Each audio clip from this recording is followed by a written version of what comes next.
ოჯახში ძალადობა, ადრეული ქორწინება, დისკრიმინაცია გენდერული ნიშნით. აღნიშნულ საკითხებზე ბორჯომში ტრენინგი დღეს თბილისის მერიის და გამგეობების წარმომადგენლებს ჩაუტარდათ.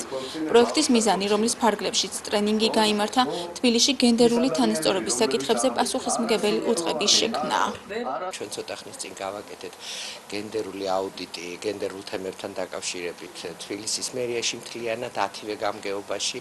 იქედან მოთხოვნა და შესაძლებლობა იყო მის თვალსაზრისით, რომ არის გარკვეული დეფიციტი მაღალკვალიფიციური ცოდნის ამ საკითხებთან დაკავშირებით, ამიტომაც ხდება ეს ყველაფერი. მე იმედი მაქვს, რომ თბილისის გაეროს ქალთა ორგანიზაციის წარმომადგენლებიც აქტიურად ჩაერთვებიან და ჩვენ კიდევ გავაგრძელებთ ქალთა საინფორმაციო ცენტრთან, სხვა არასამთავრობო ორგანიზაციებთან, უცხოურ დონორებთან ამ თემებზე მუშაობას. ვფიქრობთ, რომ ჩვენ გენდერულ მრჩევლებს თბილისის მუნიციპალიტეტის რაიონებში ძალიან გამოგვადგება ეს ტრენინგი და პრაქტიკულად გამოვიყენებთ ჩვენს საქმიანობაში. პირველ რიგში გავაძლიერებთ მუშაობას ოჯახში ძალადობის კუთხით, რაშიც ქალბატონი ნინელი ფუტკარაძეც გვეხმარება აქტიურად, ასევე გენდერული თანასწორობის კუთხითაც და შევეცდებით, რომ ყველა ის ტექნიკური რესურსი და ყველა ის რესურსის კონტაქტები, რომლებიც ჩვენ გაგვაჩნია, გამოვიყენოთ იმ საქმიანობაში, რომ ჩვენ წინ გადავდგეთ ნაბიჯი სწორედ გენდერული თანასწორობის კუთხით და ოჯახის ძალადობის კუთხით.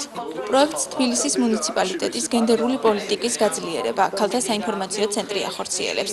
ტრენინგს ხვალ 4 თებერვალს თბილისის საკრებულოს წარმომადგენლები შეუერთდებიან. ამჟამად ვახორციელებთ პროექტს, რომელიც UNDP-ის მხარდაჭერით ხორციელდება და თვალისწინებს თბილისის მუნიციპალიტეტის გენდერული პოლიტიკის სრულყოფას.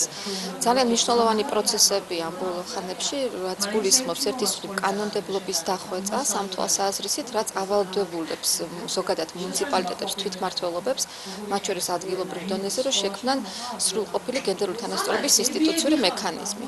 თბილისის მერიამ მიიღო ბრძანება, ასე ვთქვათ, ხელი მოაწერა მერმა მსგავსი ინსტიტუტის შექმნაზე და დღეს სავარაუდოდ თბილისის საკრებულო დაამტკიცებს ამ ბრძანებას. შესაბამისად ეს ნიშნავს, რომ თბილისში ინსტიტუციურ დონეზე შეიქმნება გენდერული თანასწორობის პასუხისმგებელი უწყება. ტრენინგი გენდერულ საკითხებში დღეს დაიწყო და 5 თებერვალს დასრულდება.